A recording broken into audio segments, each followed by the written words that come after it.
Welcome to ई शिक्षा bye Brajesh.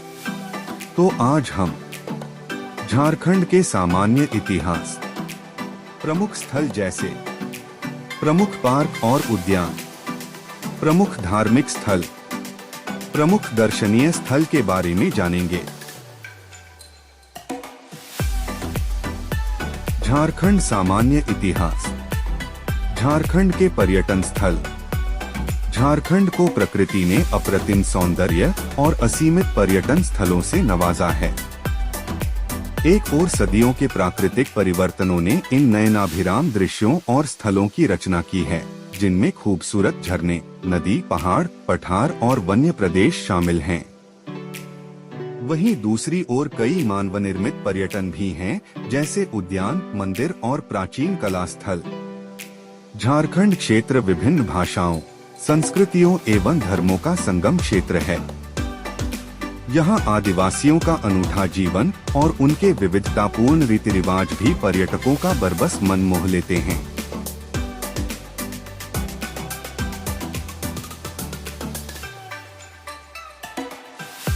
प्रकृति के अनुपम उपहार। हजारीबाग की पाषाणकालीन गुफाएं।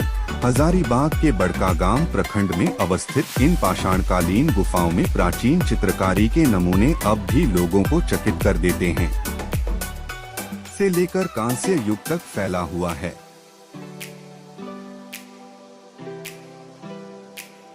झारखंड के हजारीबाग जिला स्थित बड़कागांव प्रखंड में पाषाणकालीन गुफा है। मांदनुमा इस गुफा को देखने से ऐसा लगता है कि यहाँ प्राचीन काल में लोग रहा करते थे। यहाँ मिट्टी के बर्तन, औजार और हथियार भी मिले हैं। इन्हें इतिज की गुफाएं कहा जाता है। गुफा हजारीबाग जिले के बड़कागांव प्रखंड स्थित चिरुडीह, बरवाड़ी और केरेडारी प्रखंड के बीच बाघ लतवा पहाड़ में है।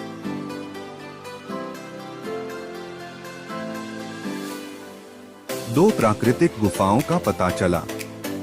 गोला, कुसुमगढ़, बड़कागांव, बांसगढ़, मांडू, देसगार, करसो, पाराडी, बरागुंडा, राजरपा एवं अन्य गांवों से पुरातात्विक अन्वेषण में पाषाणकालीन मानव द्वारा निर्मित पत्थर के औजार मिले।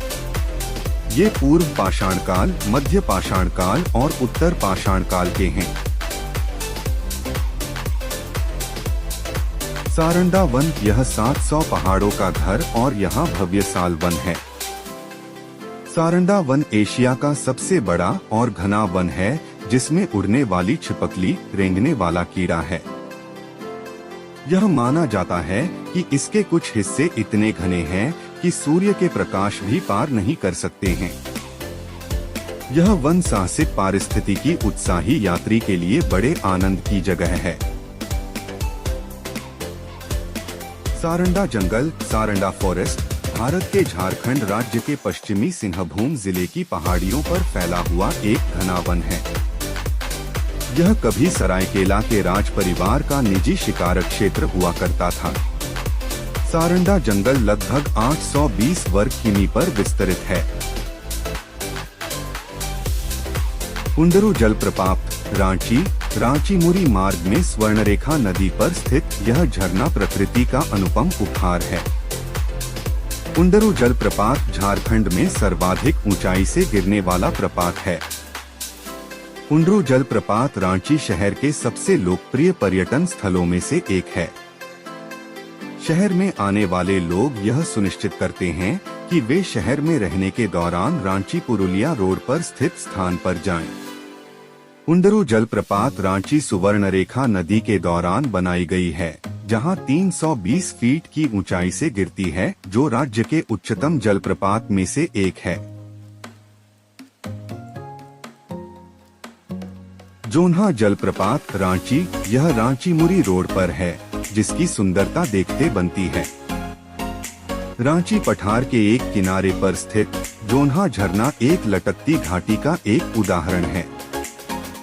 गंगा नदी अपनी मुख्य धारा राडू नदी पर लटकती है और झरने का निर्माण करती है। आसपास का नजारा देखने के लिए 722 सीढ़ियां उतरनी पड़ती हैं। झरने में पानी 43 मीटर 141 फीट की ऊंचाई से गिरता है।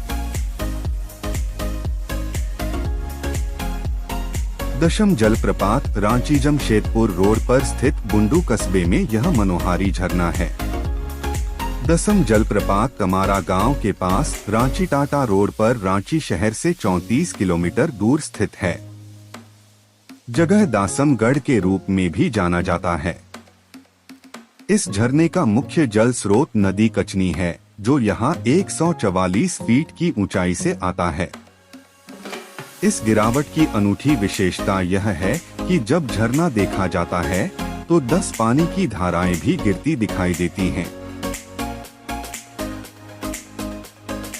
पंचघाघ जलप्रपात छोटा नागपुर पठार के प्रदेश का यह जलप्रपात रांची चाईबासा के बीच खूंटीच करधरपुर इलाके में पड़ता है। पंचघाघ जलप्रपात रांची से लगभग 50 किलोमीटर दूर रांची चाईबासा रोड पर सिमडेगा के रास्ते पर स्थित है और खूंटी से 14 किमी दूर स्थित है। यह ऐसा जलप्रपात है जिसमें 5 धाराएं स्पष्ट दिखाई देती है। 5 झरनों की श्रृंखला होने के नाते इसे पंचधारा के नाम से भी जाना जाता है। यह एक आदर्श पिकनिक स्थल भी है। लोक कथा के अनुसार प्रचलित है कि कभी 5 सगी बहनें किसी एक ही व्यक्ति से प्रेम करने लगी थीं। असफल प्रेम के कारण ये यही नदी में कूद गई जो 5 धाराओं में बदलकर प्रवाहित हो रही हैं।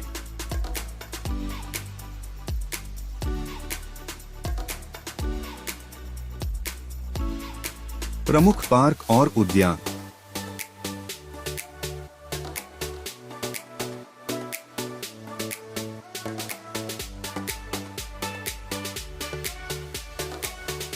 बेतला अभयारण्य पलामू का बेतला राष्ट्रीय उद्यान देश की प्रमुख बाघ और हाथी परियोजना के रूप में भी मशहूर है।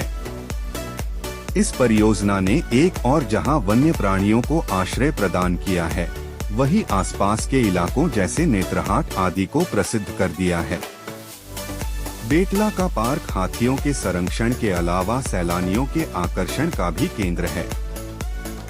बेतला राष्ट्रीय उद्यान झारखंड प्रांत के लातेहार और पलामू जिलों के जंगलों में विस्तृत है। इसमें पलामू व्याघ्र आरक्षित वन के 1026 वर्ग किमी के अलावा 289 वर्ग किमी के अन्य क्षेत्र सम्मिलित हैं।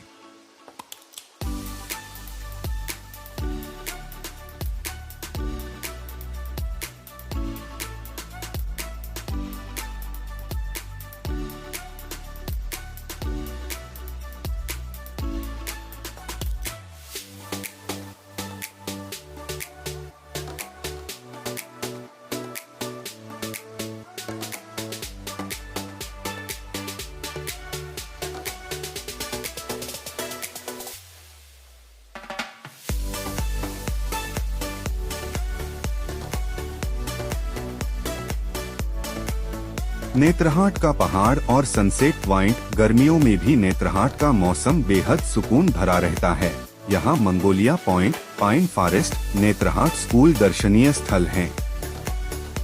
समुद्र तल से 3700 फीट की ऊंचाई पर स्थित नेत्रहाट में गर्मी के मौसम में पर्यटकों की भारी भीड़ रहती है।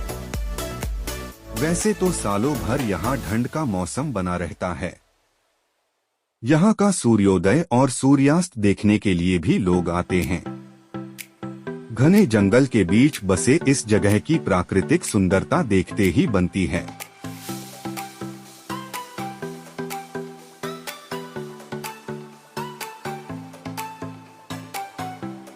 नेत्रहाट का पहाड़ और सनसेट पॉइंट। गर्मियों में भी नेत्रहाट का मौसम बेहद सुकून भरा रहता है। यहाँ Mongolia point, pine forest, Netarhat school दर्शनीय स्थल हैं। समुद्र तल से 3700 फीट की ऊंचाई पर स्थित नेत्रहाट में गर्मी के मौसम में पर्यटकों की भारी भीड़ रहती है। वैसे तो सालों भर यहाँ ठंड का मौसम बना रहता है। यहाँ का सूर्योदय और सूर्यास्त देखने के लिए भी लोग आते हैं। घने जंगल के बीच बसे इस जगह की प्राकृतिक सुंदरता देखते ही बनती है।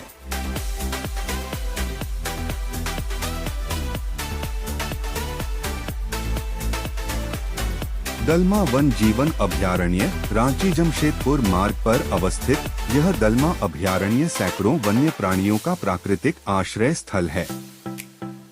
दालमा वाइल्ड लाइफ अभयारण्य वर्ष 1 सितंबर 1975 में शुरू किया गया था। वन विभाग और टिस्को के दलमा पहाड़ी गेस्ट हाउस के शीर्ष पर स्थित हैं। इसके अलावा हिंदुओं के लिए एक शिव मंदिर है, जो हिंदू त्योहार शिवरात्रि के दौरान एक आकर्षित करने वाला बन जाता है। रात के दौरान इस पहाड़ी के शीर्ष से जमशेदपुर शहर में चमकदार सितारों की तरह दिखता है। सुबर्णरेखा नदी और खारकाई नदी के संगम इस पहाड़ी के शीर्ष से एक सुखद दृष्टि प्रस्तुत करते हैं। पहाड़ी पर छोटे छिपे हुए तालाबों के पास बनाया गया है, जो जानवरों को पीने के पानी के लिए वहां पहुंचने में सक्षम बनाता है, जिससे पर्यटकों को घनिष्ठ झलक मिलती है। जंगली हाथी, हिरण, बाघ इस अभयारण्य में पाए गए जानवर हैं।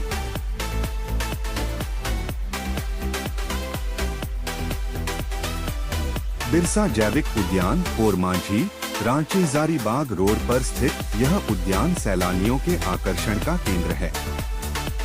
भगवान बिरसा जैविक उद्यान रांची भारत के सबसे खूबसूरत और प्रगतिशील चिड़ियाघरों में से एक है, जिसमें 104 हेक्टेयर क्षेत्र में हल्की लहरदार स्थलाकृति है, जिसमें प्राकृतिक शुष्क पर्णपाती साल वन और इसके आसपास जल निकाय हैं।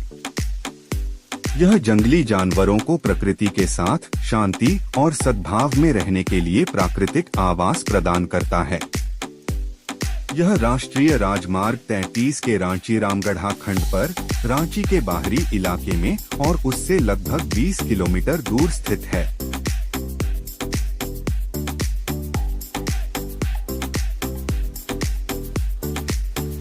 संजय गांधी जैविक उद्यान हजारीबाग कभी हजारीबाग को हजार बागों का शहर कहा जाता था। यह जैविक उद्यान उसी कड़ी का एक हिस्सा है। संजय गांधी जैविक उद्यान, जिसे संजय गांधी वनस्पति और प्राणी उद्यान या पटना चिड़ियाघर के नाम से भी जाना जाता है, पटना, बिहार, भारत में बेली रोड पर स्थित है। इस पार्क को 1973 में एक चिड़ियाघर के रूप में जनता के लिए खोला गया था।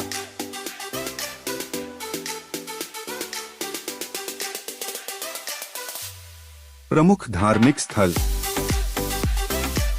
बाबा टांगीनाथ धाम डुमरी गुमला झारखंड के प्राकृतिक सौंदर्य के बीच बाबा टांगीनाथ धाम पहाड़ी पर स्थित है। बाबा टांगीनाथ धाम शिव स्थल होने के साथ साथ शक्ति तथा सूर्य एवं वैष्णव धर्म समूह के प्राचीन मूर्तियां देखने को मिलती है। इनके साथ यहाँ का विशेष आकर्षण अद्भुत अद्वितीय अक्षय त्रिशूल, जो कि खुले आकाश के नीचे लगभग 4वीं से 6वीं शताब्दी के आसपास से यहाँ पर बिना जंग के खुले आसमान के नीचे अपना सीना तान खड़ी है। यहाँ महाशिवरात्रि तथा श्रावण मास कार्तिक पूर्णिमा में हजारों लाखों श्रद्धालु एवं भक्त पूजा के लिए आते हैं।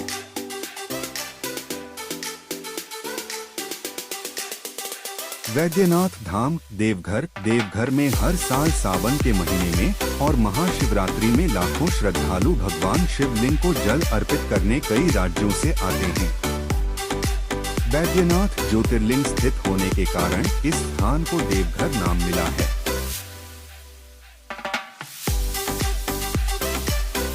वैद्यनाथ मंदिर भारतवर्ष के झारखंड राज्य के देवघर नामक स्थान में अवस्थित एक प्रसिद्ध मंदिर है।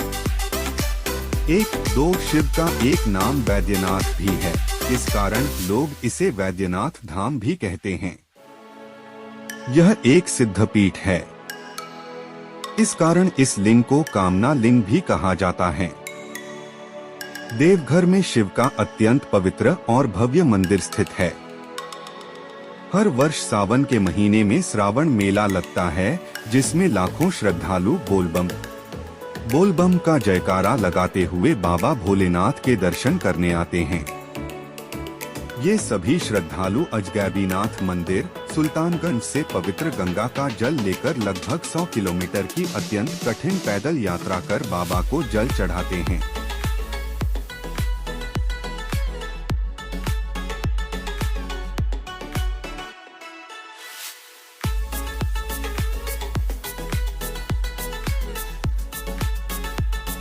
स्थापना व कथा इस लिंग की स्थापना का इतिहास यह है कि एक बार असुरराज रावण ने हिमालय पर जाकर शिवजी की प्रसन्नता के लिए घोर तपस्या की और अपने सिर काट काट कर शिवलिंग पर चढ़ाने शुरू कर दिए। एक एक करके 9 सिर चढ़ाने के बाद 10वां सिर भी काटने को ही था कि शिवजी प्रसन्न होकर प्रकट हो गए। उन्होंने उसके 10 सिर ज्यों के त्यों कर दिए और उससे वरदान मांगने को कहा। रावण ने लंका में जाकर उस लिंग को स्थापित करने के लिए उसे ले जाने की आज्ञा मांगी। शिवजी ने अनुमति तो दे दी, पर इस चेतावनी के साथ दी कि यदि मार्ग में इसे पृथ्वी पर रख देगा तो वह वहीं अचल हो जाएगा। अंततोगत्वा वही हुआ। रावण शिवलिंग लेकर चला, पर मार्ग में एक चिताभूमि आने पर उसे लघुशंका निवृत्ति की आवश्यकता हुई। रावण उस लिंग को एक व्यक्ति को थमा लघुशंका निवृत्ति करने चला गया।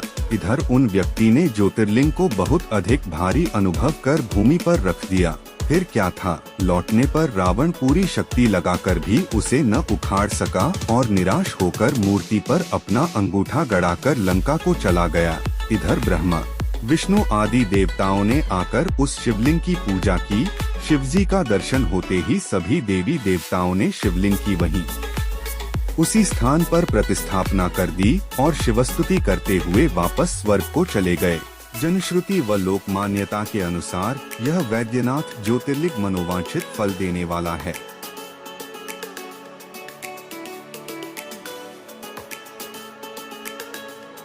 वासुकीनाथ मंदिर दुमका देवघर के शिवालय के अलावा हिंदू श्रद्धालु इसके दर्शन के लिए भी आते हैं। वैद्यनाथ मंदिर की यात्रा तब तक अधूरी मानी जाती है जब तक दुमका जिला के वासुकीनाथ मंदिर में दर्शन नहीं किए जाते।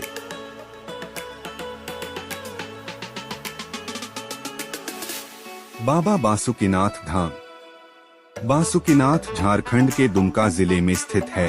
यह देवघर दुमका राज्य राजमार्ग पर स्थित है और दुमका के उत्तर पश्चिम में लगभग 25 किलोमीटर दूर है। यह हिंदुओं के लिए तीर्थ यात्रा का एक स्थान है। बासुकीनाथ मंदिर यहाँ मुख्य आकर्षण है। जसीडीह जंक्शन रेलवे स्टेशन और जमातारा रेलवे स्टेशन निकटतम रेलवे हैं। रांची हवाई अड्डा निकटतम हवाई अड्डा है। यह दुमका देवघर राज्य राजमार्ग पर जरमुंडी ब्लॉक में स्थित है, जो डिस्ट्रिक्ट मुख्यालय दुमका से 24 किलोमीटर दूर है।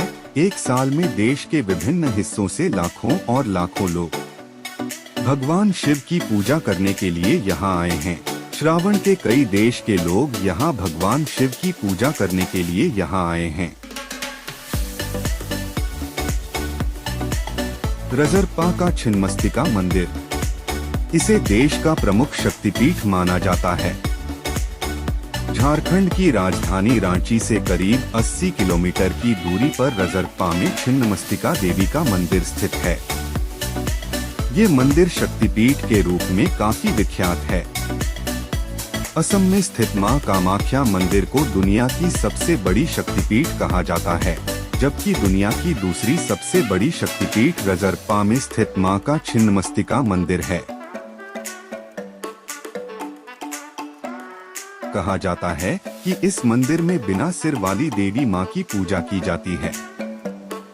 मान्यता है कि मां इस मंदिर में दर्शन के लिए आए सभी भक्तों की सारी मनोकामनाएं पूरी करती है। रजरप्पा के भैरवी भेड़ा और दामोदर नदी के संगम पर स्थित मां छिन्नमस्तिका के मंदिर को आस्था का धरोहर भी माना जाता है। यहाँ साल भर श्रद्धालुओं की भीड़ लगी रहती है, लेकिन शारदीय नवरात्र और चैत्र नवरात्र के समय यहाँ भक्तों की संख्या दोगुनी हो जाती है। 6000 साल पुराना है मंदिर। मंदिर की उत्तरी दीवार के साथ रखे एक शिलाखंड पर दक्षिण की ओर रुख किए माता छिन्नमस्तिका का दिव्य रूप अंकित है। कई विशेषज्ञों का कहना है कि इस मंदिर का निर्माण 6000 वर्ष पहले हुआ था और कई इसे महाभारत कालीन मंदिर भी बताते हैं।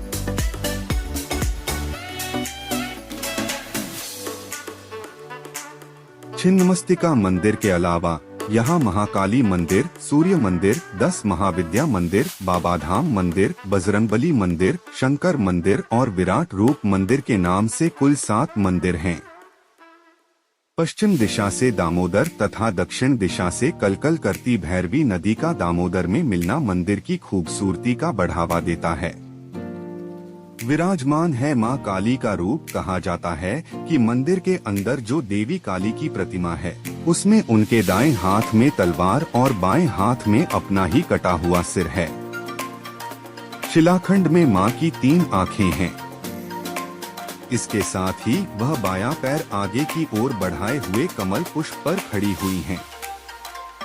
उनके पांव के नीचे विपरीत रति मुद्रा में कामदेव और रति शयनावस्था में हैं।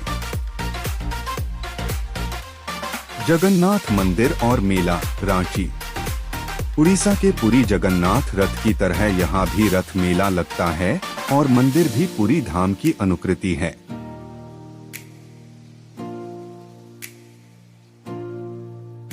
इटखोरी का बौद्ध अवशेष और काली काली मंदिर। इस जगह पर बुद्ध परंपरा के प्राचीन अवशेष हैं और पास में ही भद्रकाली का भव्य मंदिर है। इटखोरी ऐतिहासिक शहर होने के साथ साथ प्रसिद्ध बौद्ध केंद्र भी है, जो अपने प्राचीन मंदिरों और पुरातात्विक स्थलों के लिए जाना जाता है। 200 ईसा पूर्व और 1200 ईस्वी के बीच के विभिन्न बौद्ध अवशेष यहाँ पाए गए हैं।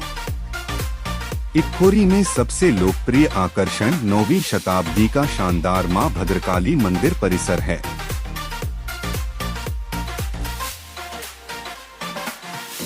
पहाड़ी मंदिर। रांची। शहर के मध्य में स्थित शिव का यह मंदिर बेहद लोकप्रिय है। यह भारत का एकमात्र ऐसा मंदिर है जहां तिरंगा झंडा फहराया जाता है। पहाड़ी मंदिर झारखंड की राजधानी रांची में पहाड़ी की चोटी पर स्थित एक मंदिर है। यह मंदिर शिव को समर्पित है। यह मंदिर समुद्र तल से 2140 फीट और जमीन से 350 फीट ऊपर स्थित है। झारखंड की राजधानी रांची के पहाड़ी मंदिर की कहानी बेहद दिलचस्प है। पहाड़ पर स्थित भगवान शिव का यह मंदिर देश की आजादी से पहले अंग्रेजों के कब्जे में था और वे स्वतंत्रता सेनानियों को यहीं फांसी देते थे। आजादी के बाद से इस मंदिर पर स्वतंत्रता दिवस और गणतंत्र दिवस के साथ धार्मिक झंडों के साथ राष्ट्रीय ध्वज भी फहराया जाता है। यह देश का पहला मंदिर है जहां तिरंगा फहराया जाता है। रांची रेलवे स्टेशन से 7 किलोमीटर दूर स्थित भगवान शिव का यह मंदिर पहाड़ी मंदिर के नाम से जाना जाता है। पहाड़ी बाबा मंदिर का पुराना नाम तिरुबुरु था, जो बाद में ब्रिटिश काल में बदलकर हैंगिंग गैरी हो गया, क्योंकि ब्रिटिश शासन में यहाँ स्वतंत्रता सेनानियों को फांसी दी जाती थी। आजादी के बाद सबसे पहले यहीं रांची में तिरंगा झंडा फहराया गया था, जिसे रांची के स्वतंत्रता सेनानी कृष्ण चंद्र दास ने फहराया था। उन्होंने यहाँ शहीद स्वतंत्रता सेनानियों की याद और सम्मान में तिरंगा फहराया। तभी से यहाँ हर साल स्वतंत्रता दिवस और गणतंत्र दिवस पर तिरंगा फहराया जाता है। पहाड़ी मंदिर में एक पत्थर है जिस पर 14 और 15 अगस्त 1947 की मध्यरात्रि को देश की आजादी का संदेश लिखा हुआ है। सूर्य मंदिर बुंडू। भगवान सूर्य की आराधना के लिए समर्पित यह मंदिर बेहद मनोहारी है। सूर्य मंदिर रांची। रांची से 37 किलोमीटर की दूरी पर रांची टाटा रोड पर स्थित यह सूर्य मंदिर बुंडू के समीप है। संगमरमर से निर्मित इस मंदिर का निर्माण 18 पहियों और 7 घोड़ों के रथ पर विद्यमान भगवान सूर्य के रूप में किया गया है। 25 जनवरी को टुसू मेला के अवसर पर यहाँ विशेष मेले का आयोजन होता है। श्रद्धालुओं के विश्राम के लिए यहाँ एक धर्मशाला का निर्माण भी किया गया है।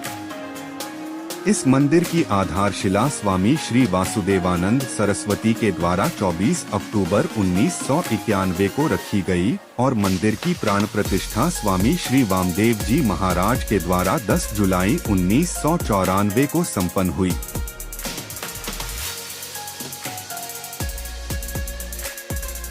दिउरी मंदिर या दिउरी दिरी तमाड़। यह 700 वर्ष पुरानी देवी दुर्गा की प्राचीन प्रतिमा है जो बहुत से लोगों को आकर्षित करती है। यहाँ आदिवासी और हिंदू संस्कृति का संगम देखा जा सकता है। देवड़ी मंदिर या देवड़ी दिरी तमाड़। देवड़ी मंदिर या देवड़ी दिरी भारत के झारखंड राज्य के रांची जिले में तमाड़ के देवड़ी गांव में स्थित एक धार्मिक स्थल है जहां आदिवासी और हिंदू संस्कृति का संगम देखा जा सकता है। यह रांची टाटा राजमार्ग NH 33 के पास स्थित है। देवड़ी मंदिर या देवड़ी दिरी भारत के झारखंड राज्य के रांची जिले में तमाड़ के देवड़ी गांव में स्थित एक धार्मिक स्थल है जहां आदिवासी और हिंदू संस्कृति का संगम देखा जा सकता है। यह रांची टाटा राजमार्ग NH 33 के पास स्थित है। इस प्राचीन मंदिर का मुख्य आकर्षण मां देवी दुर्गा काली की 16 भुजाओं वाली 700 साल पुरानी मूर्ति है। इसे आदिवासी भूमिज मुंडा समुदाय में माता देवरी दिरी के नाम से जाना जाता है।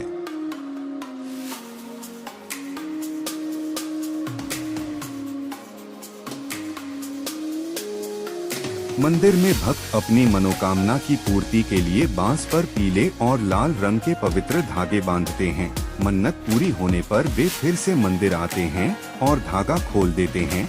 देवड़ी मंदिर रांची के मुख्य शहर से थोड़ा बाहर स्थित है। करीब 2 एकड़ में फैले रांची के इस पुराने मंदिर में यहाँ भगवान शिव की एक मूर्ति भी है। किंवदंतियों के अनुसार जिसने भी इस मंदिर की संरचना को बदलने की कोशिश की है उसे देवताओं के क्रोध का सामना करना पड़ा है और परिणाम भुगतना पड़ा है।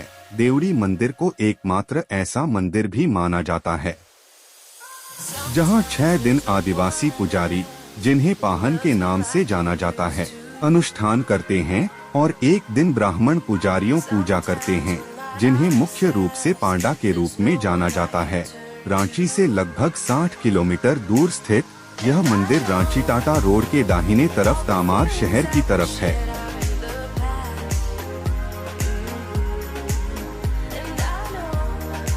पारसनाथ स्थल। श्री समेध शिखर जी तीर्थ स्थल जैनियों का पवित्र स्थल है। पारसनाथ स्थल। पारसनाथ पहाड़ी झारखंड के गिरिडीह जिले में स्थित पहाड़ियों की एक श्रृंखला है। उच्चतम चोटी 1350 मीटर है। यह जैन के लिए सबसे महत्वपूर्ण तीर्थस्थल केंद्र में से एक है।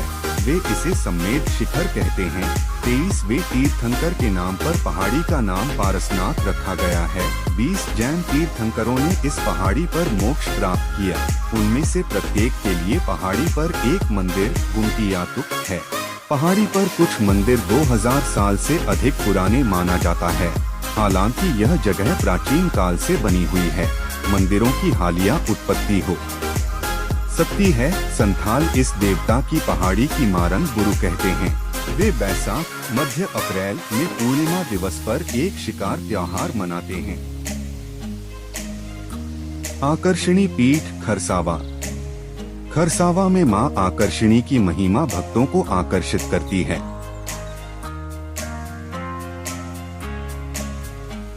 आकर्षणी पीठ खरसावा।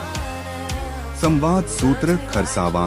शनिवार को सरायकेला खरसावा जिले में आखान यात्रा मनाया जाएगा। हर वर्ष आखान यात्रा के दिन खरसावा के प्रसिद्ध देवी स्थल माता आकर्षणी के मंदिर में पूजा अर्चना व मेला का आयोजन होता है, परंतु इस वर्ष कोरोना संक्रमण के बढ़ते प्रसार को देखते हुए मेला नहीं लगाने का निर्णय लिया गया है।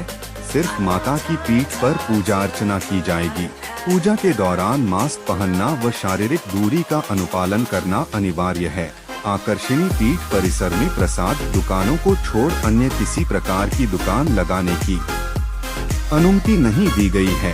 भक्ति व आस्था का प्रतीक माता आकर्षणी मंदिर में आखान यात्रा पर हर व्यक्ति मत्था टेक नए व शुभ कार्य का आगाज करते हैं।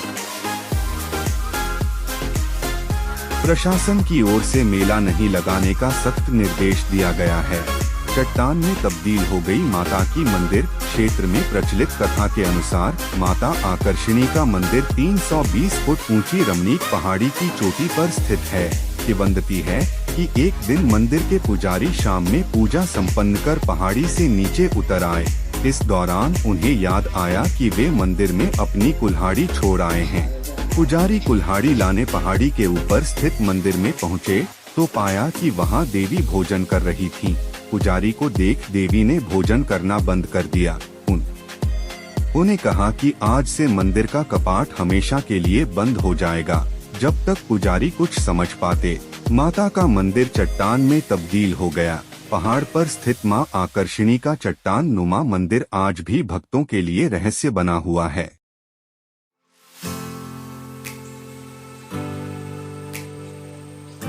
अभय दान से कम नहीं आखान पूजा का महत्व। किंवदंती के अनुसार माना जाता है कि माता आकर्षणी के मंदिर में आखान यात्रा के दिन आखान पूजा का महत्व यज्ञों में अश्वमेघ यज्ञ, पर्वतों में हिमालय, व्रतों में सत्य व दानों में अभय दान से कम नहीं है।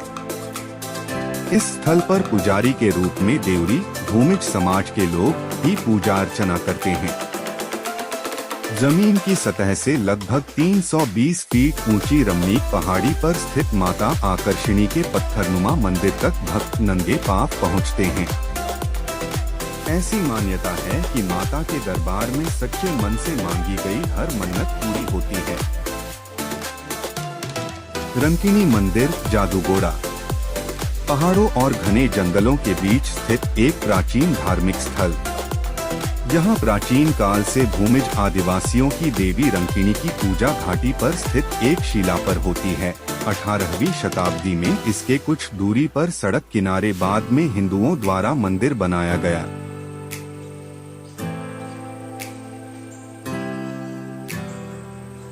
रंकिणी मंदिर, जिसे कपड़गड़ी घाट रंकिणी मंदिर के नाम से भी जाना जाता है, भारत में झारखंड के जमशेदपुर के जादूगोड़ा के पास कोटका ब्लॉक के बंसिला ग्राम पंचायत के रोहिणीबेरा गांव में स्थित एक मंदिर है। यह हाता जादूगोड़ा राज्य राजमार्ग के पास स्थित है। वह पत्थर जो मूर्ति है, माना जाता है कि वह देवी काली का भौतिक अवतार है। यह व्यापक रूप से माना जाता है कि प्राचीन काल में घने जंगल से यात्रा करने वाले लोग अपनी सुरक्षा और कल्याण के लिए रंकिणी देवी मंदिर में पूजा करते थे।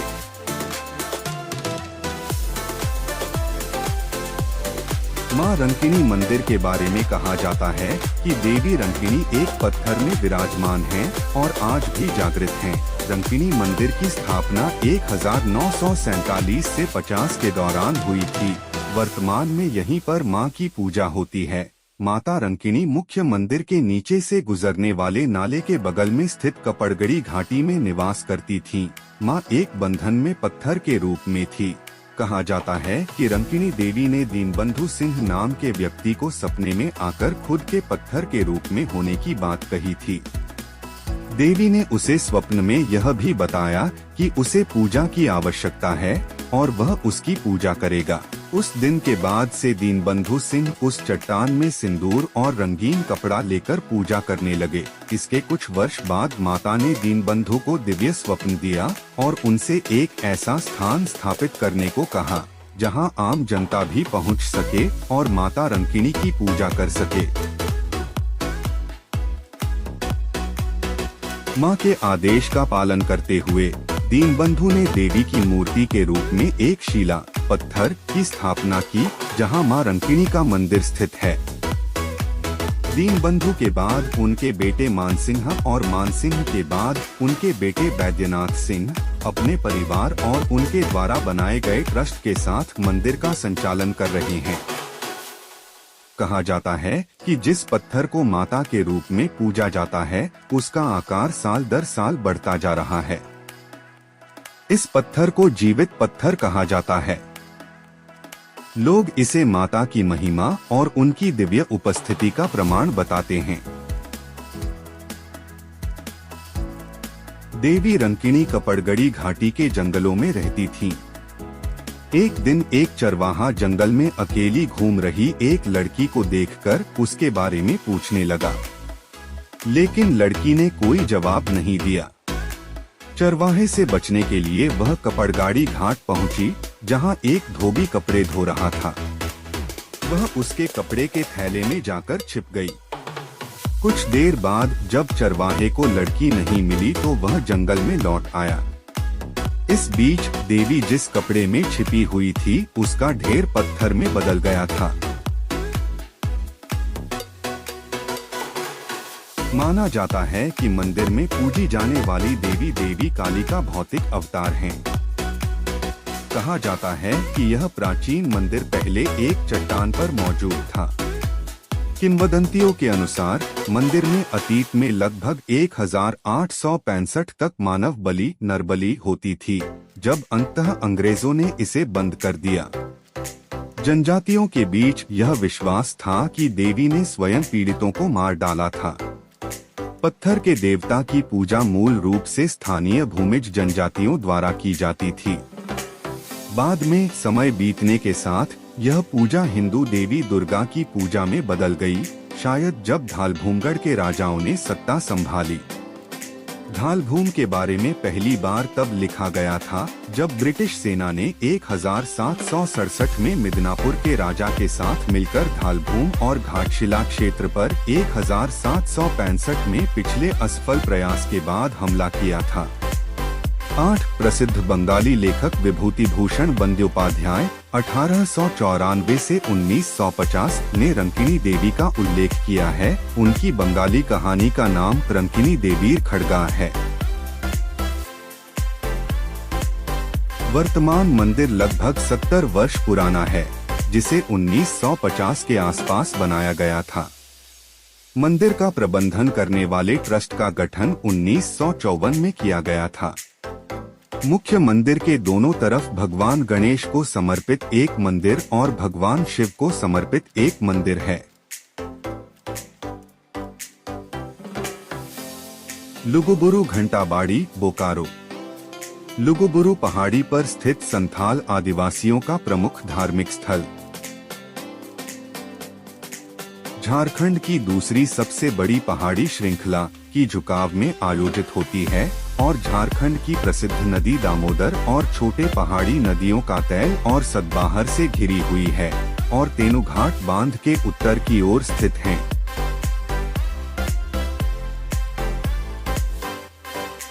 लुगुबुरु घंटबाड़ी TTPS ललपनिया के पास स्थित एक छोटे से गांव संथालिस आदिवासी समूह के गोमिया ब्लॉक से करीब 16 किलोमीटर दूर संताल समुदाय का गौरव है, क्योंकि सभ्यता की अवधि हॉडिशम में सोसोन्नत जुग नामक है।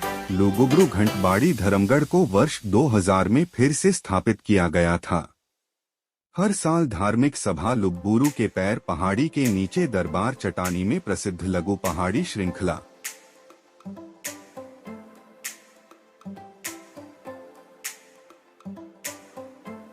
झारखंड की दूसरी सबसे बड़ी पहाड़ी श्रृंखला की झुकाव में आयोजित होती है और झारखंड की प्रसिद्ध नदी दामोदर और छोटे पहाड़ी नदियों का तैल और सतबाहर से घिरी हुई है और तेनुघाट बांध के उत्तर की ओर स्थित है। कार्तिक पूर्णिमा में संथलीज का एक प्रसिद्ध मेला यहाँ आयोजित किया जाता है और पूरे भारत के संथाल आदिवासी यहाँ आने के लिए अपने प्रभु लुगु बाबा को प्रार्थना करने और पूजा करने के लिए आते हैं।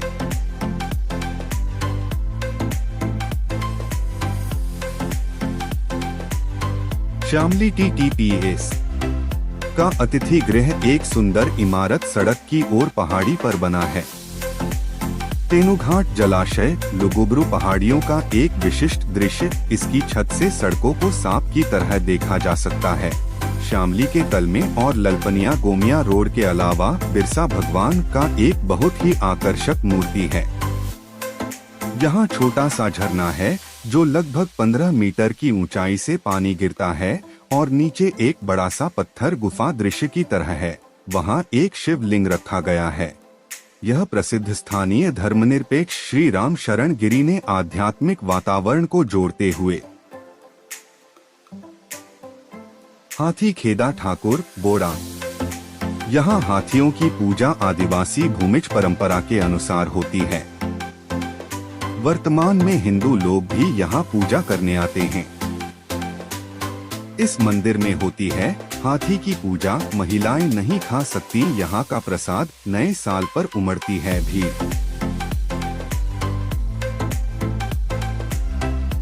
आप भी अगर इस नए साल को अच्छी तरह बिताना चाहते हैं और अपने परिवार की सुख समृद्धि की अपेक्षा रखते हैं तो आप जमशेदपुर के इस मंदिर के दर्शन कर आइए। पूरा साल काफी अच्छा बीतेगा। झारखंड की लोह नगरी जमशेदपुर से महज 35 किलोमीटर की दूरी पर एक ऐसा मंदिर है जहां किसी देवी देवता का नहीं बल्कि हाथी की पूजा की जाती है।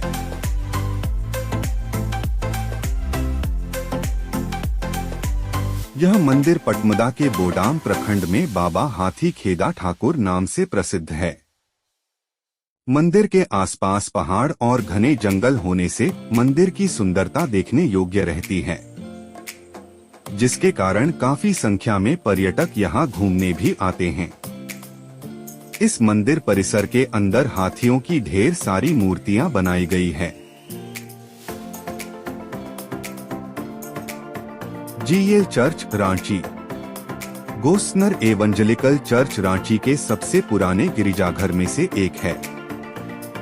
रांची जेएनए ओल्डेस्ट चर्च शहर के मुख्य मार्ग पर स्थित जीएल चर्च झारखंड का पहला चर्च है। स्थापत्य की दृष्टि से यह श्रेष्ठ गिरजाघरों में शुमार है।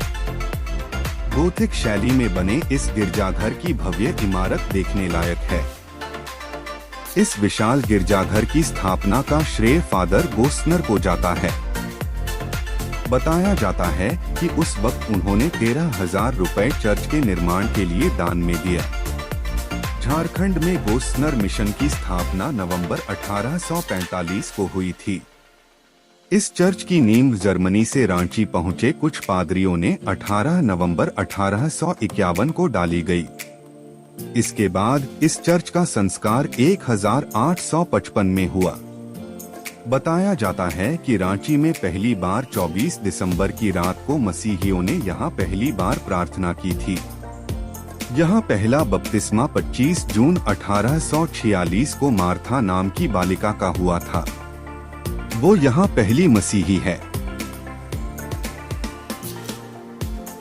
प्रमुख दर्शनीय स्थल है मैक्लुस्कीगंज रांची। एंग्लो इंडियन समुदाय के एकमात्र गांव को एक इंग्लिश अफसर मैक्लुस्की ने देश भर के एंग्लो इंडियन को बुलाकर बसाया था। हालांकि पहले वाली बात नहीं रही और न उस संख्या में एंग्लो इंडियन समुदाय पर अब भी कई कॉटेज हवेली यहां मौजूद हैं, जिसे देखने लोग आते हैं।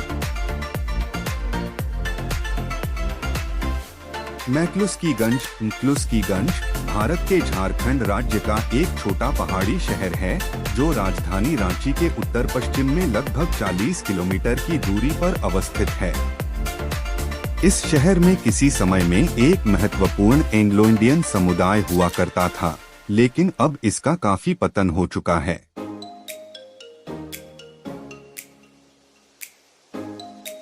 मैक्लुस्कीगंज की स्थापना कोलोनाइजेशन सोसाइटी ऑफ इंडिया द्वारा 1933 में की गई थी और यह एंग्लो इंडियन के लिए मुल्क के रूप में था। 1932 में एडवर्ड थॉमस मैक्लुस्की ने पूरे भारत में रह रहे लगभग 2,000 एंग्लो इंडियन को यहाँ बसने का न्योता भेजा था।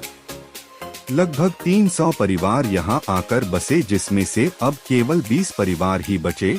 ज्यादातर परिवार द्वितीय विश्व युद्ध के बाद यहाँ से ऑस्ट्रेलिया, अमेरिका व यूरोपीय देशों में चले गए। आज ज्यादातर पुरानी हवेली को गेस्ट हाउस में परिवर्तित कर दिया गया है, जिसका प्रयोग पर्यटक यहाँ ठहरने के लिए करते हैं।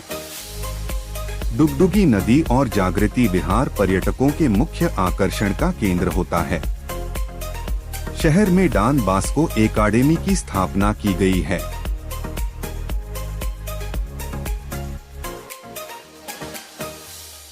यह 1933 में एंग्लो इंडियन के लिए भारतीय उपनिवेश समाज द्वारा एक मातृभूमि या मुल्क के रूप में स्थापित किया गया था।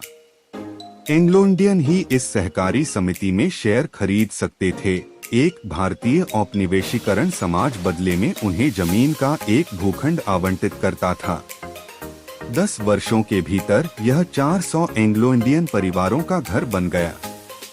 1932 में शहर के संस्थापक कलकत्ता के एक व्यापारी अर्नेस्ट टिमोथी मैक्लुस्की ने भारत में लगभग 2 लाख एंग्लो इंडियन को परिपत्र भेजकर उन्हें वहां बसने के लिए आमंत्रित किया।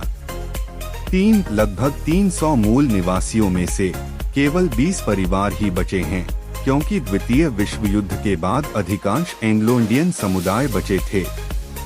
इस शहर में हरे भरे वातावरण, गंदगी की पटरियां और सांस लेने के लिए ताजी हवा है।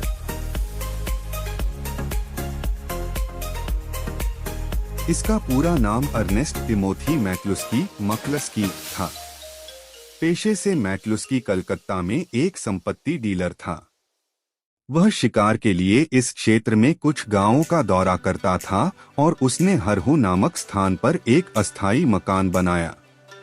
उनके दोस्त पीपी साहिब रातू महाराजा संपत्ति के प्रबंधक के रूप में काम किया और यह पीपी, जो महाराजा को आश्वस्त कर मैक्लुस्की के लिए भूमि पट्टे का इंतजाम करवाया। रातू महाराजा से पट्टे पर 10,000 एकड़ जमीन अर्नेस्ट टिमोथी मैक्लुस्की को मिली। इस क्रम में 1933 में मैक्लुस्की ने colonisation society of India limited का गठन किया गया था और महाराजा के साथ एक समझौते पर हस्ताक्षर किए। यह निर्णय लिया गया कि एंग्लो भारतीयों 9 गांवों में उन गांवों के मूलवासियों के जमीनों और संपत्ति पर कब्जा नहीं करेंगे और नदी, नालों, पहाड़ों पर एंग्लो भारतीयों का कोई हक नहीं होगा। कोलोनाइजेशन सोसाइटी ने हाडू, दुली, रामदग्गर, कोंका, लापरा, हेसालोंग, मायापुर, मोहुलिया और बसेरिया के गांवों के 10,000 एकड़ जमीन का अधिग्रहण किया। समाज के एक कंपनी के रूप में पंजीकृत किया गया था और एंग्लो भारतीयों को नई कॉलोनी में बसने की कामना के लिए शेयरों की बिक्री शुरू कर दिया। इसकी शुरुआत अच्छी तरह से शुरू हुआ। हजारों शेयर बिके और लगभग 350 परिवारों के बसने के लिए आया था। एंग्लो भारतीयों ने एक शहर के संस्थापना का सपना देखा था जो अपनी खुद की मातृभूमि कहला सके। यह एक स्वप्नलोक ही साबित हुआ। एक दूरदर्शी को सपना आया था कि कभी भी सच नहीं था। आज अधिकांश पुरानी हवेलियों को पर्यटकों के लिए गेस्ट हाउस में बदल दिया गया है। दुगदुगी नदी और जागृति विहार कुछ दर्शनीय स्थल हैं। मंदिर, मस्जिद और गुरुद्वारे का एक अनूठा समूह दूर दूर से आने वाले पर्यटकों को आकर्षित करता है। कस्बे में एक डॉन बॉस्को अकादमी भी है। 1993 में शहर के समुदाय के बारे में एक वृत्तचित्र बनाया गया था। मैक्लुस्की कलकत्ता में स्थित एक प्रॉपर्टी डीलर था। वह शिकार के लिए इलाके के कुछ गांवों में जाता था, यहाँ तक कि हरहू नामक स्थान पर एक झोपड़ी भी बनाता था। उनके मित्र पीपी साहब ने रातू शहशाह की संपत्ति के प्रबंधक के रूप में काम किया और यह वह था जिसने शंख को मैक्लुस्की को जमीन को पट्टे पर देने के लिए राजी किया। इसके बाद 1933 में colonisation society of India limited का गठन किया गया और शहंशाह ने इसके साथ एक समझौते पर हस्ताक्षर किए।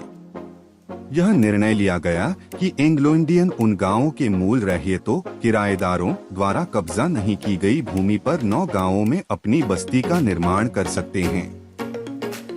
यह भी सहमति हुई कि बसने वालों को नदियों और पहाड़ियों का अधिग्रहण करने की अनुमति नहीं दी जाएगी। टैगोर हिल, रांची। कवि रविंद्रनाथ टैगोर फुर्सत के पलों में अपने रांची प्रवास के दौरान यहाँ आया करते थे। मोरहाबादी इलाके की इस पहाड़ी का नामकरण उनकी याद में किया गया है।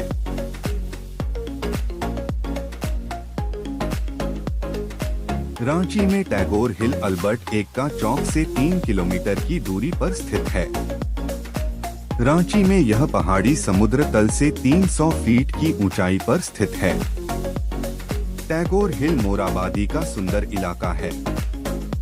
पहाड़ी की चोटी से सूर्योदय और सूर्यास्त का दृश्य देखने के लिए सबसे खूबसूरत चीजों में से एक है। टैगोर हिल एक रमणीय स्थान बनने से पहले यह रविंद्रनाथ के बड़े भाई ज्योतिन्द्रनाथ का आश्रम था और इससे पहले यह उनके एक विश्राम घर था।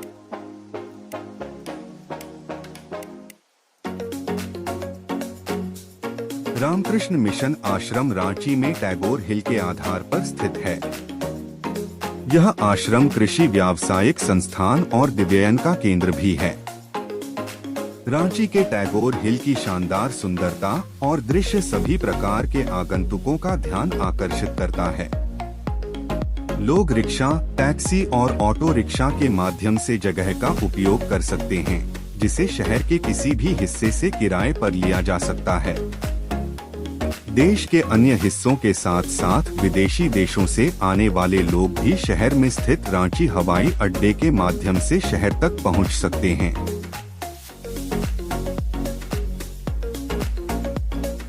रांची में टैगोर हिल को शहर के लोकप्रिय पर्यटन स्थलों में से एक माना जाता है। टैगोर हिल भी प्रमुख भौगोलिक सुविधाओं में से एक है, जो जगह की सुंदरता में जोड़ता है।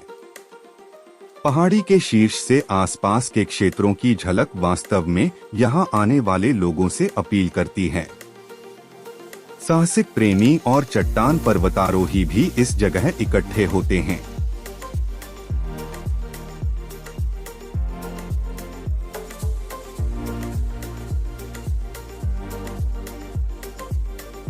Jharkhand war memorial Ranchi.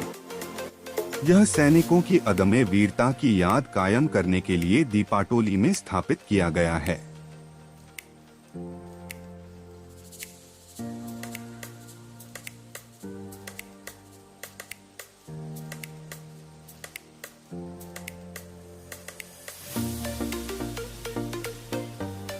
यह स्मारक झारखंड के उन सैनिकों को समर्पित है जिन्होंने आजादी से पहले से लेकर वर्तमान अद्यतन सूची तक देश के लिए अपने प्राणों की आहुति दी थी।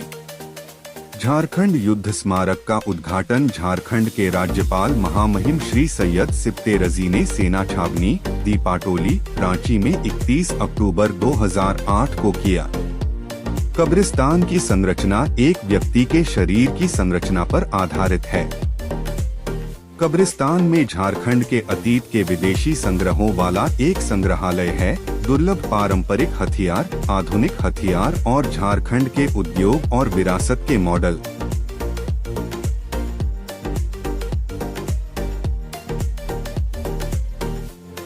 नक्षत्र वन रांची। राजभवन यानी गवर्नर हाउस में इसे औषधीय पौधों और फूलों के बगीचे के साथ इसे बनाया गया है। नक्षत्र वन रांची झारखंड में स्थित है। यह वन झारखंड वन विभाग द्वारा बनवाया गया था। यहाँ कई सारे नक्षत्र हैं और हर नक्षत्र राशि चक्र और खगोलीय पिंड से जुड़ा हुआ है। हिंदू ज्योतिषियों के अनुसार हर नक्षत्र औषधीय, सौंदर्यपर्क, सामाजिक और आर्थिक मूल्यों वाले वृक्षों से संबंधित है। इस पार्क के बीच में एक म्यूजिकल फुवारा भी है और एक विशाल बर्तन में सारा पानी एकत्र होता है। इसके अलावा पार्क के रास्तों पर फूलों की विभिन्न प्रजातियों के पौधे लगे हुए हैं।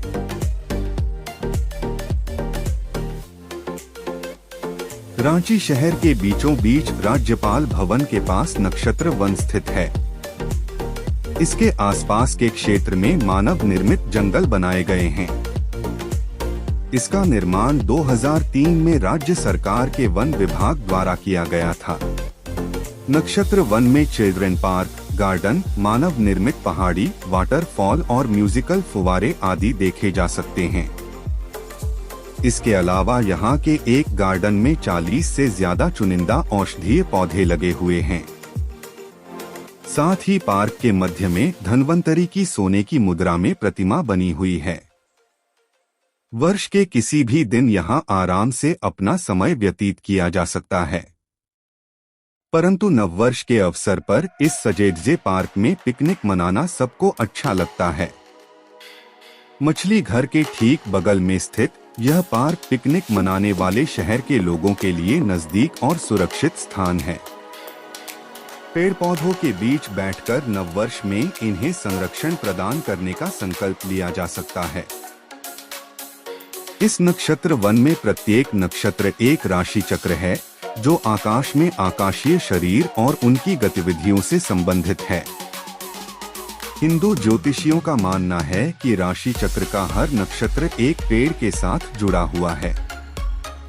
रांची का यह अद्वितीय पार्क उन सभी पेड़ों के औषधीय, सामाजिक व आर्थिक मूल्य के सौंदर्य को समेटे हुए है। यहाँ एक विशाल बर्तननुमा वस्तु का निर्माण किया गया है, जहाँ पानी एकत्र हो जाता है। पार्क के बीच में कई सारे सुंदर फूल लगे हैं, जो किसी का भी मन मोह लेते हैं। यहाँ शानदार लॉन भी है। यहाँ धन्वंतरी की प्रतिमा है। हाल के वर्षों में विकसित हुए नक्षत्र वन के बीचों बीच स्थित धन्वंतरी की प्रतिमा लोगों के आकर्षण का मुख्य केंद्र है। नक्षत्र वन में लोग औषधीय पौधे व उनके बारे में जानकारी लेते पढ़ते मिल जाएंगे। ग्रह नक्षत्रों के बारे में वैज्ञानिक तरीके से यहाँ जानकारी मिलती है। यहाँ बच्चों व बड़ों का मनोरंजन करने के साथ साथ उन्हें जानकारी भी उपलब्ध कराई जाती है। यहाँ पर बहुत सारे दुर्लभ जड़ी बूटियों के पौधे हैं, जो स्वास्थ्य के लिए भी काफी लाभदायक हैं। वैसे देखा जाए तो नक्षत्र वन में विश्व भर में पाए जाने वाले सभी प्रकार के पेड़ पौधे हैं, जो अपने नैसर्गिक सौंदर्य से सबको प्रभावित करते हैं। वन की हरितिमा पहली ही नजर में मन को भा जाती है।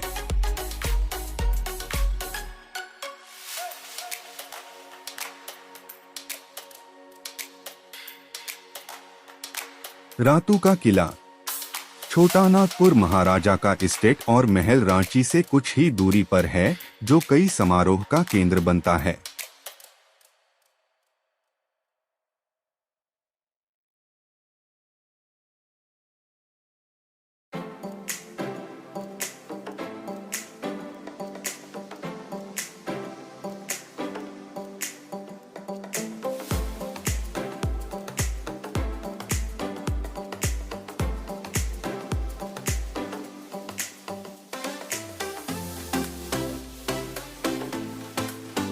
इस राजमहल में चिंतामणि जी मंदिर बनाया गया है।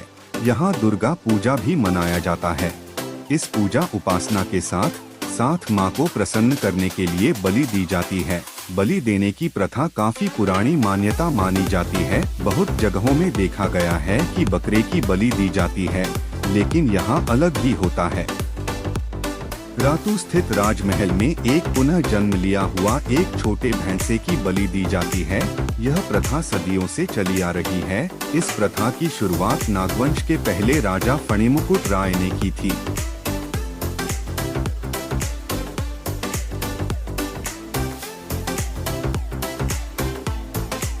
राजा फणिमुकुट राय शक्ति के उपासक थे। इन्होंने मां दुर्गा को प्रसन्न करने के लिए बलि देकर पूजा की शुरुआत की थी। उसी समय से छोटा नागपुर पर शासन करने वाले 61वें महाराज प्रताप उद्यनाथ शाहदेव ने इस परंपरा को आगे बढ़ाया। इस तरह किले में मां दुर्गा की प्रतिमा स्थापित कर दुर्गा पूजा की शुरुआत की और चिंतामणि जी ने भी इस प्रथा को कायम रखा। आज भी को मनाया जाता है। दुर्गा पूजा में जिस भैंसे की बलि दी जाती है वह नवमी रात को चढ़ाई जाती है। इस प्रथा को देखने के लिए दूर दूर से लोगों का अधिक संख्या में आना होता है। उसी समय किले का दरवाजा खोल दिया जाता है। यहाँ अन्य राज्यों के देखने के लिए आते हैं और माँ दुर्गा की दर्शन करते हैं। यह दुर्गा पूजा 170 वर्षों से किले में मां की पूजा की जाती है। इसी परंपरा को राजा चिंतामणि ने कायम रखा और किले के बाहर विशाल मेला लगाया जाता है।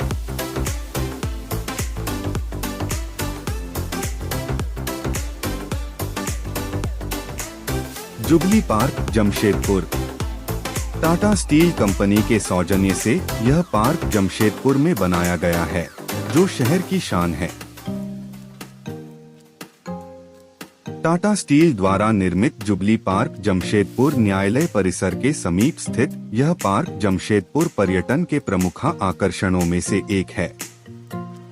1-2 शहर के इस केंद्रीय पार्क के निर्माण की शुरुआत 1937 में श्री एस लैंकस्टर के निर्देशन में शुरू किया गया था, परंतु बीच में इसमें कई बाधाएं आई। 1955 के अगस्त महीने में इस पार्क का निर्माण टाटा स्टील के आने वाले 50वीं वर्षगांठ को ध्यान में रखकर फिर से शुरू किया गया और इस बार जिम्मेवारी श्री G.H. क्रुम्बिगेल और B.S. निर्दय को दिया गया, जो पहले मैसूर और दिल्ली के राष्ट्रपति भवन के मुगल गार्डन के निर्माण कार्य की देखरेख कर चुके थे।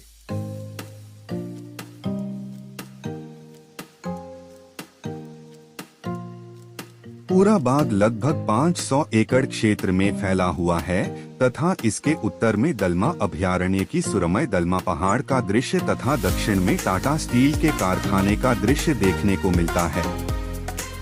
लगभग 2 वर्षों के अंतराल में बनाया गया यह बाग भारत के सबसे खूबसूरत बागों में से एक है। बाग की मुख्य धुरी जमशेदपुर के संस्थापक जमशेदजी टाटा की मूर्ति है और उसके गिर्द फैली है रोज गार्डन, मुगल गार्डन, मुख्य झील, मनोरंजन पार्क और टाटा स्टील वन्य जीव उद्यान और झील के बीचों बीच स्थित कृत्रिम टापू। इसके अलावा मनोरंजन पार्क तथा बच्चों के पार्क में स्केटिंग केंद्र तथा कैफेटेरिया की सुविधा भी मौजूद है। झील में नौका विहार का आनंद भी लिया जा सकता है। मुगल गार्डन में 3 मुख्य फव्वारों के साथ साथ सैकड़ों छोटे संगीतमय फव्वारे रात को खास रोशनी के इंतजाम से जगमगा उठते हैं।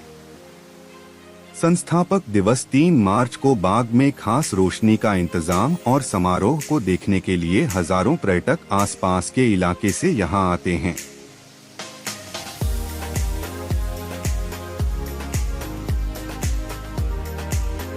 और अधिक जानकारी के लिए हमारे चैनल को लाइक, शेयर और सब्सक्राइब करें। धन्यवाद। जय झारखंड, जय जोहार।